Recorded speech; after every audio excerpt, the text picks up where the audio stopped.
บายดีพี่น้องบอกไปสุขุทุกคนเนาะมื้อนี้ก็อยู่ที่บริษัทบอกต่อเนาะ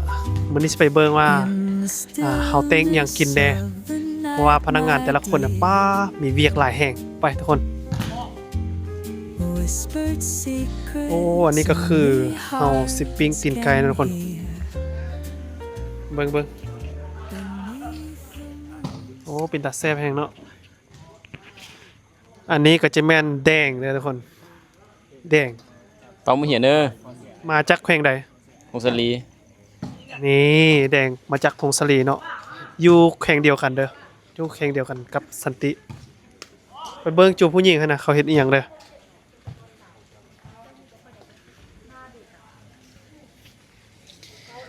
ปาโทสุดยอดเลย อันนี้เขาเอิ้นเฮ็ดหยังมือกล้องซุมมาเบิ่งอันนี้บ้านเจ้าเอิ้นเฮ็ดหยัง เยลโลไก่เยลโลไก่ เยลโลไก่ เยลโลไก่หนอ เยลโลไก่หนอ แม่เลยเยลโลไก่เยลโลไก่ บ้านเจ้าเอิ้นหยัง เยลโลไก่ บอกว่าดีๆไหม เฮ็ดตับ เฮ็ดตาบบ้านข่อยเอิ้นเฮ็ดกึ่น กิน อ่ะมีได้คนดูมันเนาะบริษัทนี้ในยังอีก3คนนี้โอนเบิ่งโอ้นี่เฮ็ดอีหยังวะหอยอ๋อเฮ็ดนี่ทุกคนเฮ็ดเนาะอันนี้เขาขายตามตลาดมึงว่าเขาปลูกในไหนสันติก็บ่เคยเห็นจากเทื่อเนาะมาหอยรุ่นใดก็มีนะคนเบิ่งอ๋อเขาเอิ้นหอยหยังอันนี้บ้านเจ้าเอิ้นหอยหยังอันนี้อันบ้านค่อยนี่เห็นบักเคยเห็นอยู่ป่าเนาะอันนี้ก็แม่นหอย อันนี้แม่นหอยปักกว้างเลยบ้านค่อยเอิ้นปลาเป็นตาแซ่บอีหลีเป็ดกินแล้วบ่เนาะ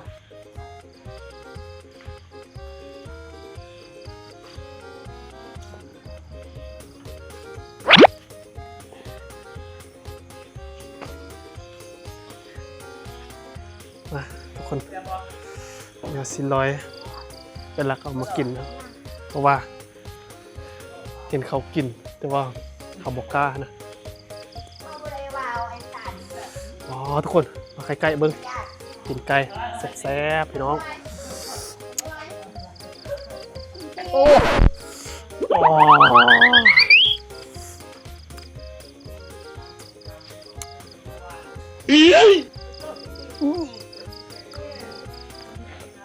ฮ้อนกรอบแซ่บหลายทุกคนใกล้นี่เขาไปซื้อเอาอยู่ตลาดมาเนาะสดแซ่บมันอ๋อเนื้อมันโน่เลย เจ้ามากินอย่างอยู่นี่ กินตีน อันนี้ของกระเจ้าไว้กิน เจ้าอย่ามากินเข้าใจบ่ อ้าวงั้นนี่ไม่ยังตัวเองก็กินเนาะบอกกันนี่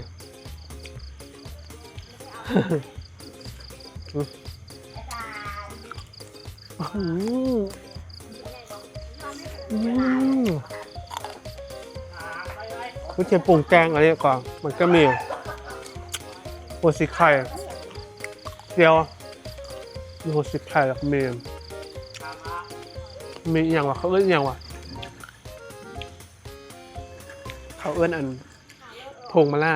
พงมะล่าแล้วก็มีอันมีมักเพชรมีขิงเนาะว้าวทุกคน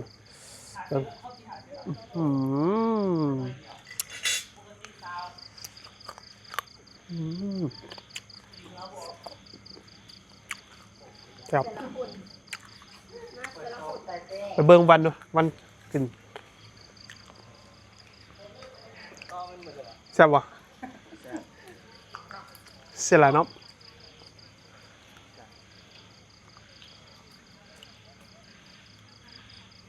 เสียหลายบ่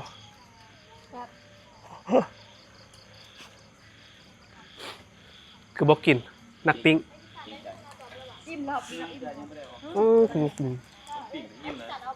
เอามาแม่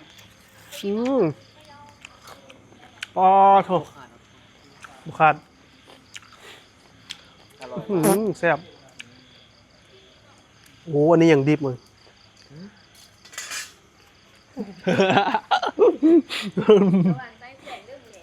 อุ๊ยต้องทิมไปไกลๆเนาะมาทุกคนสิกินนัวๆแซ่บๆทุกคนมา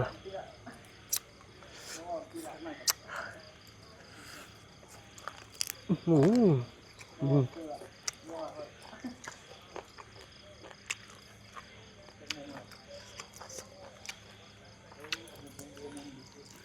อืมอืมเดี๋ยวนะ